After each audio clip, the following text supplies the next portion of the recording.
Oi, pessoal, tudo bem? Estou aqui com a segunda aula sobre figuras de linguagem, tá? Para a gente continuar fazendo exercícios. Na aula passada a gente viu 3 figuras de linguagem, né? A metáfora, a metonímia e a personificação, a prosopopeia. E agora a gente vai ver 2 figuras de linguagem, tá? A gente vai retomar a personificação, a prosopopeia, e a gente vai ver a ironia, que é uma figura de linguagem que vocês adoram e vivem usando por aí, certo? E para a gente responder exercícios já no volume 3, do terceiro bimestre, do caderno São Paulo Faz Escola, que vocês ainda não receberam, mas vão receber. Então, a gente já vai respondendo. Quando o caderno chegar, vocês passam lá limpo, tá? Passam no caderno de vocês, tá? Mas a gente não pode deixar de trabalhar mesmo sem o caderno ter chego. Tranquilo? Vamos lá, então. Então, vamos retomar aí. Lembram o que é personificação, prosopopeia? Que é dar vida, características de ações humanas para animais e objetos, né? Animais e objetos já têm vida, né? Já dá características humanas para animais e objetos e vida para seres inanimados, né? Para objetos, coisas que não têm vida, né? Aí eu trouxe aqui o mesmo exemplo, tá? Que a gente tem aqui. A arvorezinha, que é um ser inanimado, tem vida aqui no Franjinha, né? Que ela continua falando que eu dei a sopa, que ele detesta sopa, porque o Franjinha tá jogando aí sopa que a mãe dele não quer comer e tá dando lá. E ela reclamando. Então, por isso, personificação ou prosopopeia.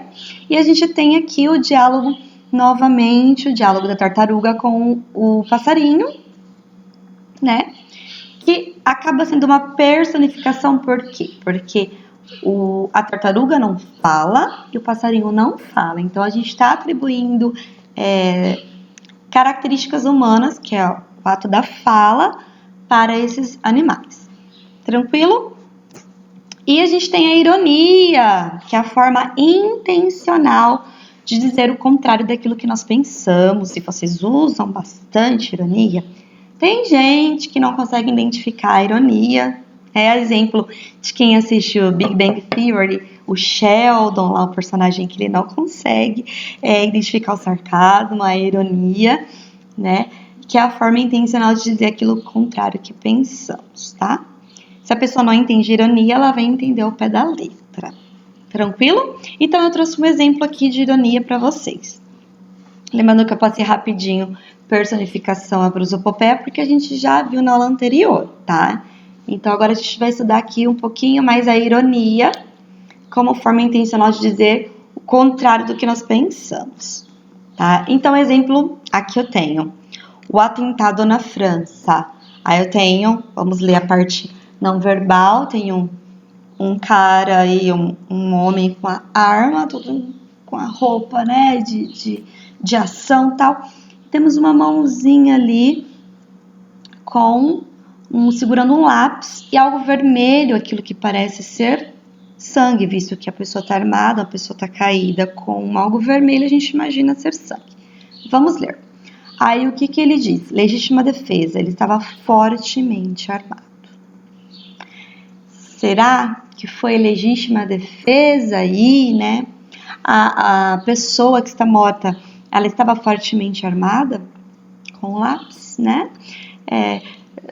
Pensando criticamente, estar armado com lápis é a mesma coisa que estar com a mente armada, isso acaba sendo fortemente armado, mas não no caso aí dessa charge, porque a gente tem aí o fortemente armado, né? Ao contrário daquilo que se pensa, né? Quem está fortemente armado é a pessoa que atirou, e não a pessoa que está caída. E a gente tem outro exemplo de ironia, a pessoa dizendo, está com o computador, talvez está no ambiente de trabalho, dizendo, olha só quem chegou, não está nem um pouco atrasado. Então, que situação parece que está aí, né? A pessoa chegou atrasada no trabalho, aí a pessoa fala, olha só quem chegou, não está nem um pouco atrasado, né? a pessoa provavelmente aí ela chegou muito atrasada, né? Tudo bem? Tranquilo? Então, a ironia é afirmar aquilo que é totalmente o contrário daquilo que a gente pensa, certo? Então, somos irônicos, né? Uma coisa é ironia. Para isso, a gente vai desenvolver a habilidade do ensino fundamental, 8º e 9º anos, língua portuguesa, habilidade 37, que é analisar os efeitos de sentido provocados pelo uso de figuras de linguagem. Aí ele traz a ironia, o eufemismo, que a gente não vai ver agora, mas a gente já viu no início do ano, que é a maneira de suavizar aí as coisas, né? A gente usa palavras suaves para dizer algo, para falar algo forte, por exemplo, morreu o cachorrinho da menininha, seu cachorrinho virou estrelinha, ao invés de falar, seu cachorro morreu, etc, né? A antítese, que são ideias opostas, né? O Sol e Lua, por exemplo. Eu tenho a aliteração e a assonância, que falam sobre sons. Um é o som de vogal, outros sons de consoantes. E em textos de diferentes gêneros aí. Diferentes gêneros. A gente viu aí na charge. E agora a gente vai estudar no caderno São Paulo Faz Escola, página 21 e 22. Essa habilidade, propriamente a personificação e a ironia, tá? Então, a gente tem as considerações referentes ao texto literário, atividade 1. Então, a gente vai ler um texto, mas tem uma atividade prévia que nós faremos antes de ler esse texto. Olha lá. Antes da leitura de um apólogo, texto escrito por Machado de Assis, olha o Machado de Assis de novo, ele já apareceu lá no volume 1, que nós estudamos lá presencialmente ainda, lá no bonde, né, que tinha um conto, que nós lemos dele, onde ele escrevia situações lá no bonde, né, e a gente viu também ali na charge, e agora nós estamos vendo aqui um texto dele novamente, tá? Então, o que é para fazer? Procurar o significado de 4 verbetes, de 4 palavras, né, no dicionário ou na internet, né? Então, tem um quadro de definições. Tem na apostila, mas vocês vão fazer no caderno, porque vocês estão sem apostila ainda. Então, o que é um apólogo? O que é foco narrativo? O que é personificação? Que vocês já sabem, mas é legal copiar lá a definição. E o que é ironia? Que vocês também já sabem, mas é bacana vocês copiarem a definição. Tranquilo? De boa, pesquisar a definição. Aí, na atividade 2, ele está dando pra gente o que fazer durante a leitura, né? Recomendações aí do que é pra gente fazer, orientações do que é pra gente fazer durante a leitura desse texto, tá? Só antecipando, eu printei o texto e coloquei aqui, tá bem miudinho, então provavelmente vocês vão ter que pausar o vídeo para ler, ampliar a tela para conseguir enxergar, tá bom? Então, durante a leitura você deverá sublinhar os trechos que marcam a voz do narrador. Então, a gente vai separar a voz do narrador, que é a pessoa que conta a história, tá? B, A para agulha. Professora, eu não vou conseguir sublinhar o texto do narrador aí, porque eu tô sem apostila. O que você vai fazer? Você vai dar um print no texto. E você vai pegar o editor de texto e vai fazendo isso, tá? Dá um print no texto e vai fazendo, tá bom? Então, você vai colocar A para agulha, L para linha, AL para alfinete, tem as iniciais, antes dos travessões, para determinar as vozes do personagem. Então, a gente vai separar quem é que tá falando. Quando a agulha falar, você vai pôr A. Quando a linha falar, você vai pôr L. E quando o alfinete vai falar, você vai pôr AL. Tá bom? Na frente dos travessões. Lembrando que o travessão vai marcar o discurso direto aí, onde o personagem vai falar. E vai observar o tempo verbal utilizado pelas personagens. Como assim tempo verbal? Tá usando presente?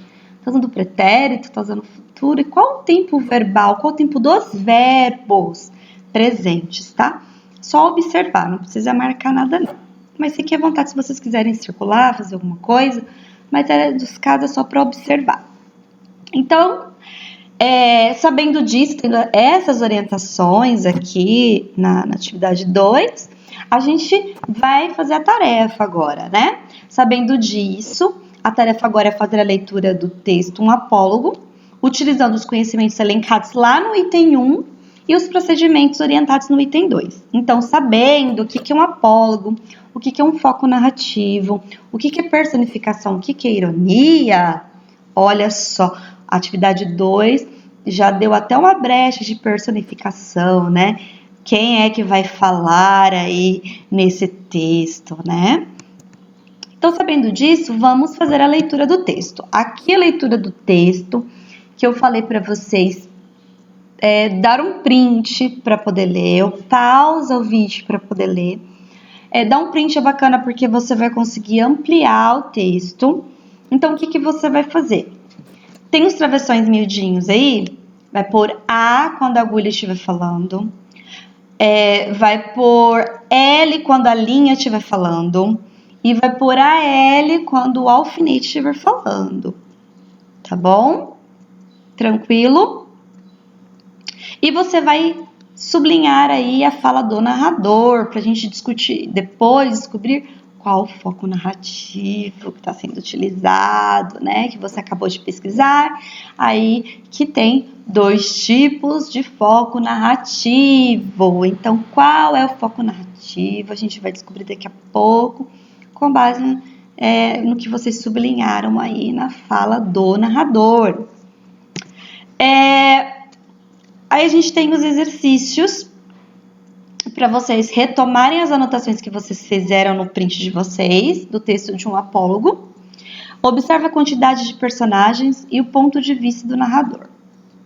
Tá? É o narrador que participa, é o narrador que não participa da história, ele conhece tudo que acontece, ou ele só narra fatos superficiais. Então, qual que é o ponto de vista dele?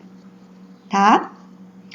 5. Agora reveja as definições registradas lá no 1, que vocês pesquisaram sobre apólogo, sobre foco narrativo, sobre personificação e sobre ironia. E com fundamentação no texto que você leu aí do Machado de Assis, o seu print, explique o que cada definição tem a ver com a história. Então, a gente vai tirar aí elementos da história para responder. Então, apólogo. Por que o texto foi intitulado um apólogo? Por que é um apólogo? Você descobriu lá, você pesquisou o que é um apólogo e o que a definição de apólogo tem a ver com o texto. Coloca aí na A, tá? Por que esse texto tem esse título? B, você pesquisou lá o que é foco narrativo, né? Agora você vai conseguir responder com os que você sublinhou no seu print, qual que é o ponto de vista do narrador de um apólogo, tá?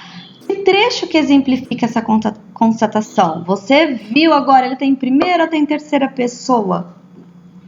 Então, você vai pegar um trecho que você sublinhou vários e vai colocar aí, tranquilo? E personificação.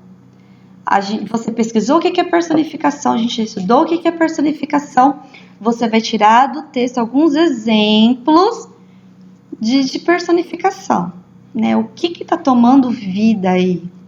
O que está tomando características de seres humanos aí? Tá bom? E de ironia, você pesquisou o que é ironia e você vai tirar do texto alguns exemplos em que as pessoas ou as coisas elas estão afirmando algo contrário do que pensam, alguma coisa que é ironia aí, e vai pôr alguns exemplos aí. Tranquilo? Bem tranquilo, né? Vocês vão fazer isso e vão mandar para mim no PV, tá bom? Tranquilo? Dúvidas vocês me chamam que a gente ok? E é isso, galera. a gente daqui a pouco terão mais aulas, mas peguem firme esse terceiro bimestre que tá começando aí e bora lá, tá? Até a próxima. Tchau, tchau.